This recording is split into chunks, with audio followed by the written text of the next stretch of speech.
ও নবী, আপনার উম্মতের জন্য আমি আল্লাহ সুসংবাদ দিলাম, আমি আল্লাহ ঘোষণা করে দিলাম, ইন্নাল্লাযীনা আমানু, নিশ্চয় যারা ঈমান এনেছে আল্লাহর উপরে, আমরা আল্লাহর উপরে ঈমান এনেছি, এটা আমাদের ঈমান। আসমান বানিয়েছেন আল্লাহ, জমিন বানিয়েছেন আল্লাহ, কুল কায়নাত বানিয়েছেন আল্লাহ। এটা আমাদের ঈমান, এটা আমাদের ইয়াকিন, এটা আমাদের বিশ্বাস যে আমাদের স্রষ্টা একজন, আমাদেরকে সৃষ্টি করেছে একজন। আমরা এক আল্লাহর কুদরতি কদমে সেজদা দেই, এক আল্লাহর বিধিনিষেধকে মানি, দ্বিতীয় আর কাউকে আমরা মানি না। এটা আমাদের ঈমান। আল্লাহ পাক রব্বুল আলামিন ডাক দিয়ে বলেন, নবী আপনি জানায়া দেন, ঈমান তো আনলো আল্লাহর উপরে, বান্দা ঘোষণা দিয়ে দিল লা ইলাহা ইল্লাল্লাহ, বান্দা ঘোষণা দিল আল্লাহ ছাড়া কেউ নাই, বান্দা ঘোষণা দিয়ে দিল লা ইলাহা ইল্লাল্লাহ, আল্লাহ একজন, অদ্বিতীয়, আর কাউকে আমি গ্রহণ করি না। ও নবী, আপনার উম্মত যখন ঘোষণা দিল লা ইলাহা ইল্লাল্লাহ, সেই ইমানদার, ও নবীজি আপনি জানায়া দেন, 2 নাম্বার ওয়া আমলে সালেহ, 2 নাম্বার বান্দা যদি নেক কাজ করতে পারে, বান্দা যদি নেক কাজগুলো পরিপূর্ণভাবে করে, ঈমান আনার পরে বান্দা যদি ওয়া আমিলুস সালিহাত, বান্দা যদি নেক কাজ করে, আল্লাহ পাক ডাক দিয়ে বলেন, ও নবী কানাত লাহুম জান্নাতুল ফিরদাউসি নুজুলা, এই বান্দাটা মরার সঙ্গে সঙ্গে আমি আল্লাহ তাদেরকে আল্লাহর জান্নাত দান করে দেব। পড়েন সুবহানাল্লাহ। আমরা তো ঈমান আনলাম, ঘোষণা দিয়ে দিলাম লা ইলাহা ইল্লাল্লাহ, আল্লাহ একজন, আল্লাহ ছাড়া কোনো মাবুদ নাই। আমরা আমাদের ঘোষণার সাথে একমত, আমরা আমাদের বিশ্বাসের সাথে একমত, কিন্তু আমাদের কথা কাজে কর্মে যদি নবীর সুন্নত না থাকে, নবীর ইতাআত না থাকে, আমাদের ঈমান যেমন মূল্যহীন, আমাদের ঈমান যেরকম কোনো কাজে আসবে না, তদরূপভাবে বান্দার ঈমান যদি মজবুত হয়, আমল যদি কম হয়, আল্লাহর পয়গম্বর বলেন, আখলিস দীনাকা ইয়াকফিকাল আমালুল কলিল, বান্দার ঈমান যদি মজবুত থাকে, ইখলাস যদি ভালো থাকে, অল্প আমলে বান্দাকে যিনি নাজাত দান করবেন তিনি কে? যে অল্প আমল বান্দার নাজাতের জন্য যথেষ্ট, লাগবে ঈমান। ঈমান নাই তো আমলের কোনো দাম নাই। আমরা যেরকম ঈমান এনেছি লা ইলাহা ইল্লাল্লাহ ছাড়া কেউ নাই, আমরা বারবার ঘোষণা দেই, প্রতিদিন ঘোষণা দেই লা ইলাহা ইল্লাল্লাহ, আল্লাহ ছাড়া কেউ নাই। তদরূপভাবে আমাদেরকে ঘোষণাও দিতে হবে, অবি মুহাম্মাদুর রাসূলুল্লাহ, আল্লাহ পাকের পয়গম্বর মুহাম্মদ সাল্লাল্লাহু আলাইহি ওয়াসাল্লাম, আল্লাহর নবীজি সাল্লাল্লাহু আলাইহি সাল্লাম বলেন, আল্লাহর নবীকে পরিপূর্ণ ভালো না বাসা পর্যন্ত কখনো কেউ ইমানদার পরিপূর্ণতায় পৌঁছাইতে পারে না। যে আল্লাহর নবীকে ভালোবাসতে হবে, এটাও আমার ঈমান। আমি আল্লাহকে গ্রহণ করলাম লা ইলাহা ইল্লাল্লাহ বলে, আমি আল্লাহকে স্বীকার করলাম যে জমিনের মালিক আল্লাহ, আসমানের মালিক আল্লাহ, কুল কায়নাতের মালিক, সব কিছুর মালিক আল্লাহ, আমাকে বানানেওয়ালা আল্লাহ। এরপরেই সব থেকে বড় বিষয়, আল্লাহর পরে ঈমান আনতে হবে আমার নবীর উপরে। কিরকম ভাবে ঈমান আনবেন? সাহাবা একরাম রাদিয়াল্লাহু তাআলা আনহুম আজমাইনরা বলতেন যে ইয়া রাসূলুল্লাহ, লা ইউমিনু আহাদুকুম হাত্তা আকুনা আহাব্বা ইলাইহি মিন ওয়ালিদিহি ওয়া ওয়ালাদিহি ওয়ান নাসি আজমাইন। নবীজি বলেন, যেরকম আল্লাহর উপরে আমরা এনেছি, আনায়ন করেছি, তদরূপ ভাবে রাসূল সাল্লাল্লাহু আলাইহি সাল্লামকে মানা, রাসূলের আনুগত্য করা, রাসূলকে ভালোবাসা, পৃথিবীর সব থেকে বড় রাসূলকে গ্রহণ করা, বড় হিসাবে দেখা, পৃথিবীর সব থেকে, যে বাবার থেকে, মায়ের থেকে, সন্তান থেকে সব থেকে বেশি রাসূলকে ভালোবাসা এবং সম্মান করা, এটাই হচ্ছে ঈমান। আপনাদেরকে একটা ঘটনা শুনাইলে, রাসূলের যুগের একটা ওয়াকিয়া শুনাইলে আপনারা বুঝতে পারবেন যে সাহাবা একরাম রাসূল সাল্লাল্লাহু আলাইহি সাল্লামকে কিরকম ভালোবাসতেন। বিশ্বনবী সাল্লাল্লাহু আলাইহি সাল্লামকে সাহাবা একরাম বলতেন, উহুব্বুকা ইয়া রাসূলুল্লাহ, ওগো নবীজি আপনাকে আমরা সব থেকে বেশি ভালোবাসি। কয় কি পরিমাণ? কয় ওয়া ওয়ালাদিহি, আমি আমার সন্তান থেকে বেশি ভালোবাসি। ওয়া আবি ইয়া রাসূলুল্লাহ, আমি আমার বাবা থেকে। ওয়া উম্মি, ও নবী আমি আমার মা থেকে, সব থেকে আপনাকে বেশি ভালোবাসি। সুবহানাল্লাহ পড়তেন না? যে আমি আমার সব থেকে নবী আপনাকে বেশি ভালোবাসি। সাহাবায়ে কেরাম শুধু মুখে বলতেন এরকম নয়, আমরা তো মুখেই বলি যে নবীকে ভালোবাসি, আমরা মুখেই বলি যে আমি ইসলামের সমস্ত হুকুম আহকাম রকনগুলো মানি, কিন্তু আমাদের সমাজে অহরহর গান হচ্ছে, আমাদের সমাজে অহরহর নাট্য সিনেমা হচ্ছে, আমাদের সমাজে অহরহর নাস্তিকরা বিশ্বনবী সাল্লাল্লাহু আলাইহি সাল্লামকে নিয়ে কটাক্ষ করে কথা বলছে। আমরা এর বিপরীতে কোনো প্রতিবাদ মিছিল, কোনো প্রতিবাদ করার মতো শক্তি আমাদের হয় না। এটার নাম ঈমান নয়, এটার নাম ইয়াকিন নয়, এটার নাম রাসূলকে ভালোবাসা নয়। রাসূলকে এরকমভাবে ভালোবাসতে হবে যে আমার জীবন যৌবন জান মাল যা আছে সব থেকে আমি আমার রাসূলকে বেশি ভালোবাসবো, এটাই ঈমান। তো যে কথা বলতেছিলাম, সাহাবায়ে কেরামরা বলতেন ইয়া রাসূলুল্লাহ উহিব্বুকা ইয়া রাসূলুল্লাহ, ওগো নবীজি আমরা আমাদের জীবনের জানের মালের পুরো পৃথিবীর সব থেকে আপনাকে বেশি ভালোবাসি। সুবহানাল্লাহ পড়বেন না? এরকম একজন সাহাবী, ছোট্ট সাহাবী, নাম হচ্ছে হযরতে তালহা রাদিয়াল্লাহু তাআলা আনহু। নাম কি? হযরতে তালহা। আমি আজকে যখন মসজিদ থেকে মাগরিব পড়ে বের হই, চিন্তা করছিলাম যে এখানে এসে আজকে রমজানের ফজিলত সম্পর্কে আলোচনা করব। তো আমাদের মুহতারাম মাওলানা একরামুজ্জামান আব্দুল বাতেন দামাত বারকাতুহুম, উনি রমজান বিষয়ে আলোচনা করে ফেলছেন, আর দরকার নেই, যথেষ্ট আলোচনা করছেন। তো এই জন্য রাসূলের শান এবং মান নিয়ে আমরা আজকে একটু আলোচনা করা যাবে তো ইনশাআল্লাহ? আল্লাহ আমাদেরকে বুঝবার এবং আমল করবার তৌফিক দান করুক ভাইয়ের কথাগুলো। তো হযরতে তালহা রাদিয়াল্লাহু তাআলা আনহুর বয়স একবারই কম, সীমিত বয়স। মুহাদ্দিসিন ইকরাম লেখেন যে ওনার বয়স সম্ভবত 13 কিংবা 14 অথবা এর কম বেশি হতে পারে।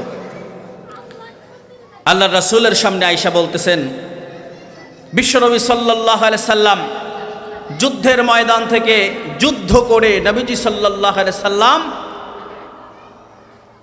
মদিনার মসজিদের ভিতরে, মসজিদে নববীতে আল্লাহর রাসূল প্রবেশ করতেছেন।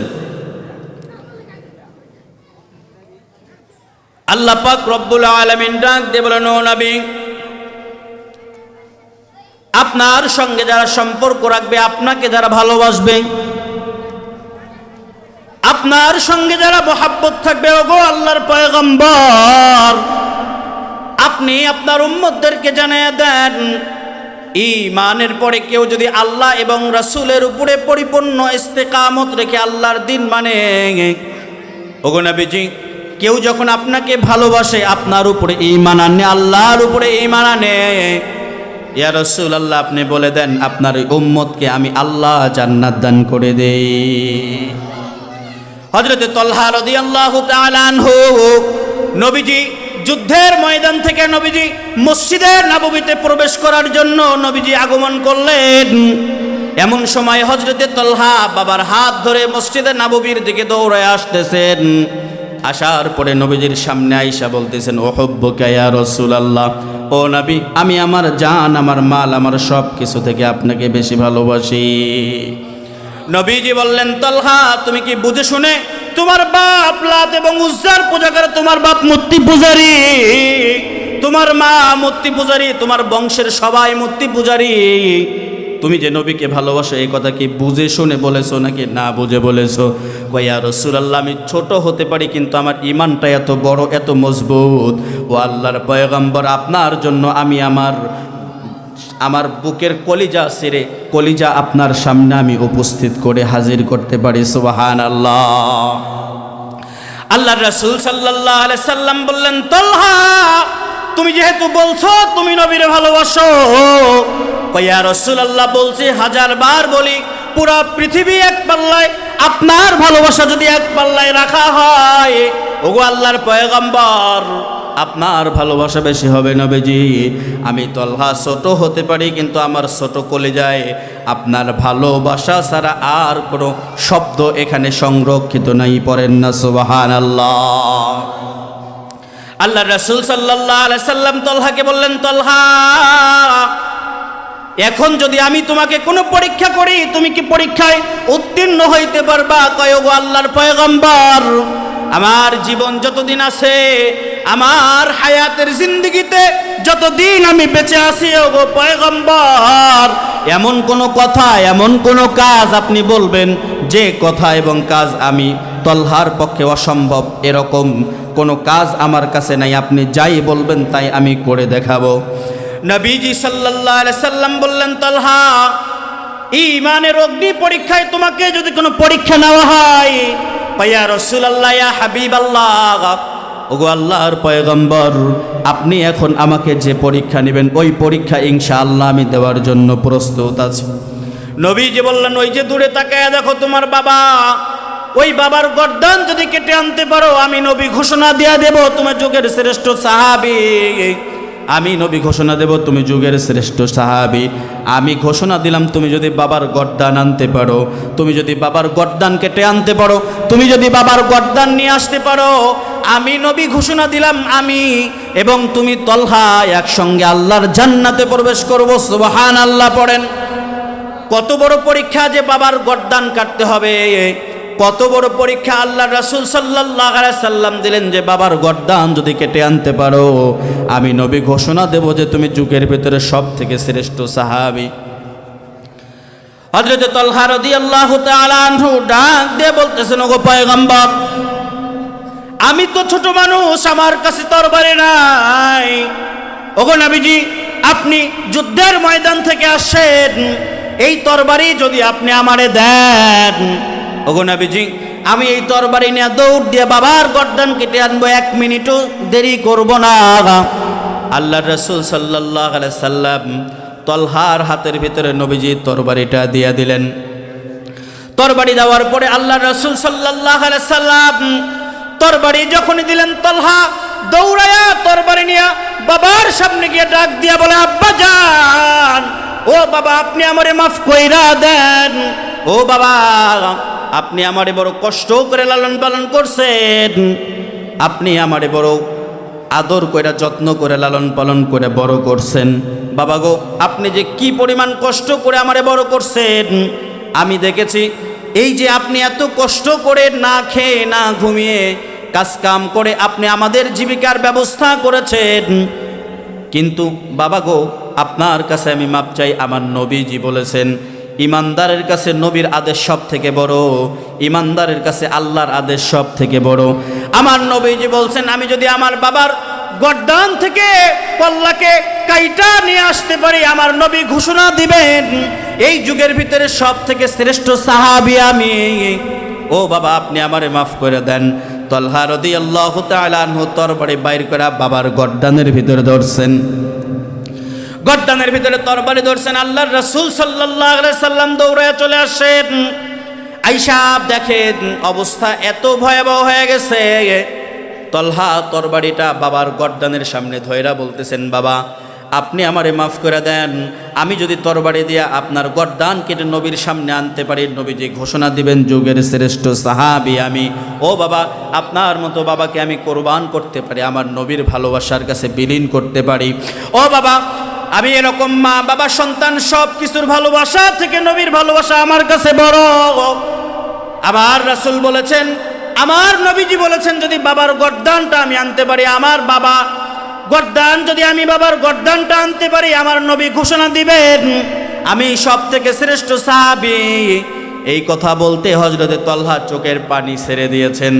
আল্লাহর রাসূল সাল্লাল্লাহু আলাইহি সাল্লাম দৌড় দিয়ে চলে আসেন। আয়েশা বলতেছেন, তলহা, বাবার গর্দান কাটা এটা নবীর আদর্শ নয়, ইসলামের আদর্শ নয়।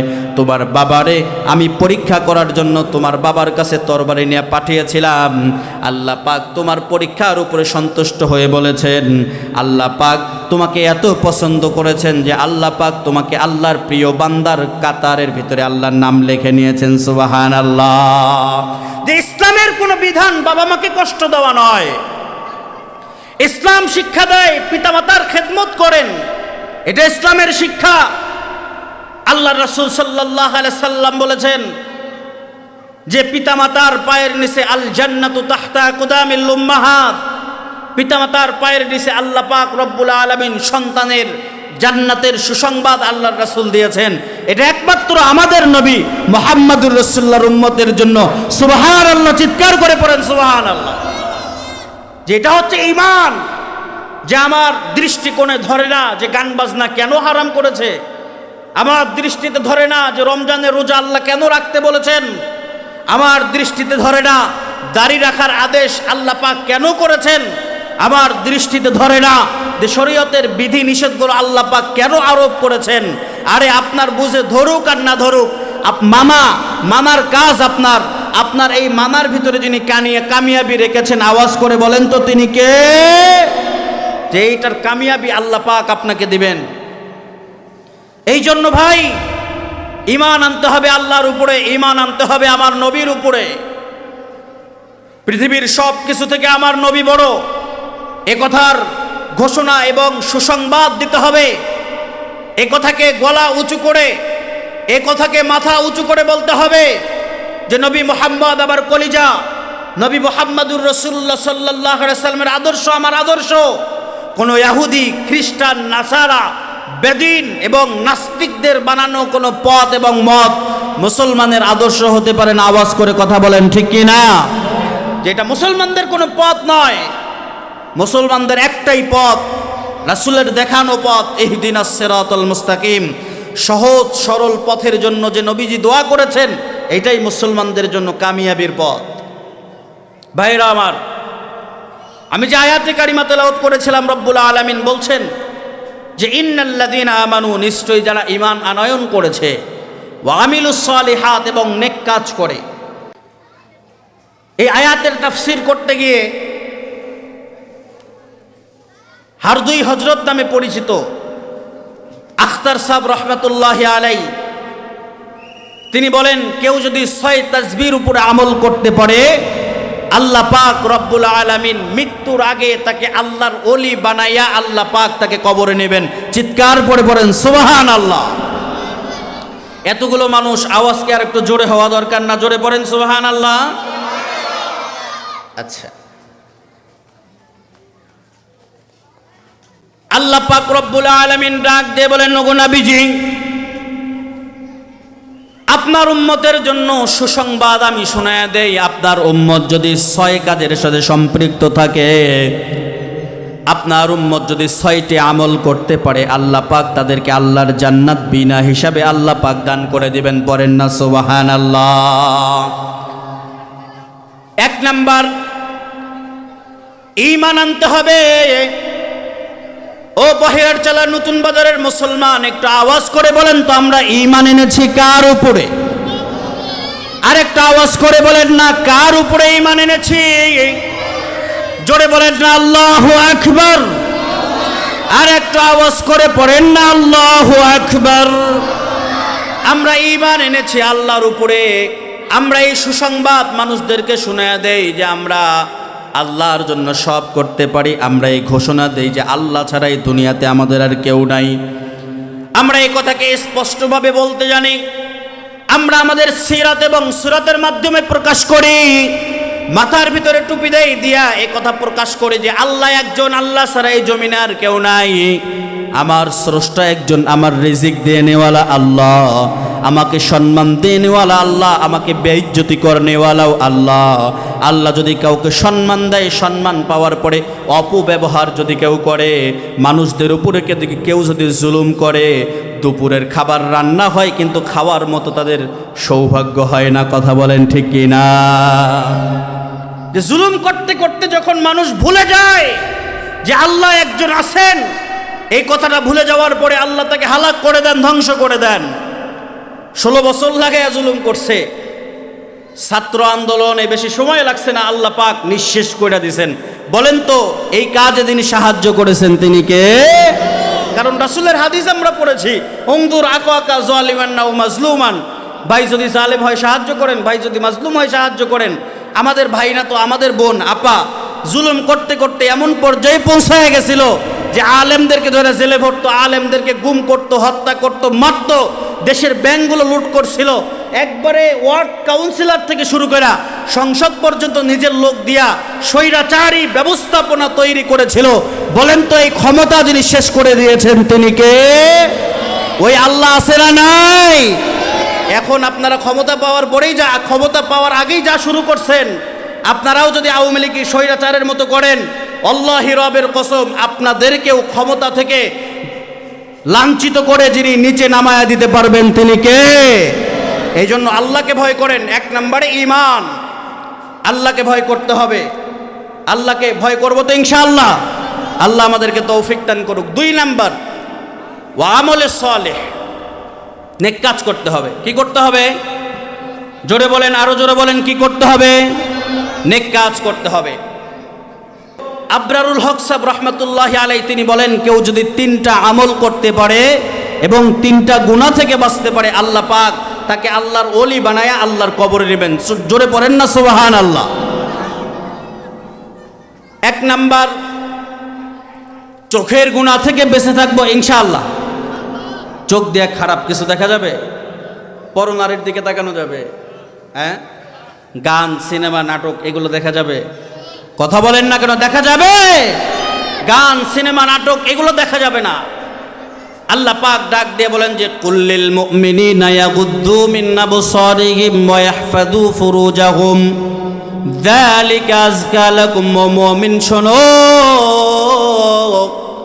এ মুমিন যারা আল্লাহর উপরে ঈমান এনেছো তারা শোনো, তোমরা যদি কোনো পরনারীর দিকে তোমাদের দৃষ্টি পড়ে যায়, নজরকে হেফাজত করো। ইয়াগুজ্জু মিন আবসারিহিম, নজরকে হেফাজত করো। ওয়া ইয়াহফাযু ফুরুজাহুম, এবং লজ্জা স্থানকে হেফাজত করো। যালিকা আযকা লাকুম, আল্লাহ পাক বলেন ও নবী আপনি জানায়া দেন, কেউ যখন পরনারীর দিক থেকে নিজের নজরকে নিচুগামী করে এবং লজ্জা স্থানকে হেফাজত করে, আল্লাহ পাক রব্বুল আলামিন এই দুনিয়াতে যত খালি জায়গা আছে সব জায়গা আল্লাহ পাক সওয়াব দিয়ে তারা আমল নামার ভিতরে আল্লাহ পাক ভরায়া দেন। পড়েন সুবহানাল্লাহ। 2 নাম্বার, মিথ্যা বলা যাবে না। 2 নাম্বার কি বলা যাবে না ভাই? জোরে বলতে হবে, কি বলা যাবে না? মিথ্যা বলা যাবে না। রাসূলুল্লাহ সাল্লাল্লাহু আলাইহি সাল্লাম বলেন আল কিযবু উম্মুল মাআসি, মিথ্যা সমস্ত গুনাহের মা। মিথ্যার পেট থেকে জন্ম নেয় সমস্ত গুনাহ। আপনি একটা মিথ্যা বলবেন, দেখবেন ওই মিথ্যাকে ঢাকার জন্য আরো 10টা মিথ্যা বলতে হয়। আছে না নাই? জোরে বলেন, আছে না নাই? এই জন্য মিথ্যা কথা ছেড়ে দেব ইনশাআল্লাহ। 3 নাম্বার, বদগুমানি করব না। কারো বিষয়ে ষড়যন্ত্র, কারো বিষয়ে কারো বিপক্ষে লাগবো না ইনশাআল্লাহ। মানা যাবে তো ইনশাআল্লাহ? তাহলে কয়টা গুনাহ থেকে বেঁচে থাকবেন? জোরে বলেন। 1 নাম্বার, চোখ দিয়ে খারাপ কিছু দেখব না ইনশাআল্লাহ। 2 নাম্বার, মিথ্যা বলবো না ইনশাআল্লাহ। 3 নাম্বার, বদগুমানি করব না। মনে থাকবে ইনশাআল্লাহ। এই 3টা গুনাহ থেকে কেউ যদি বেঁচে থাকে, আল্লাহর ওলি বলেন, এই 3টা গুনাহ থেকে কেউ যদি বেঁচে থাকে, আল্লাহ পাক তাকে আল্লাহর ওলি বানাইয়া, আল্লাহ পাক তাকে মৃত্যুবরণ করাইয়া আল্লাহ তাকে আল্লাহর জান্নাত দান করে দেবেন। আল্লাহ পাক যতটুকু আলোচনা করলাম, আল্লাহ পাক আমাকে এবং যারা শ্রবণ করলেন সকলকে আমল করার তৌফিক দান করুক। নাসরুম মিনাল্লাহি ওয়া ফাতহুন করিব।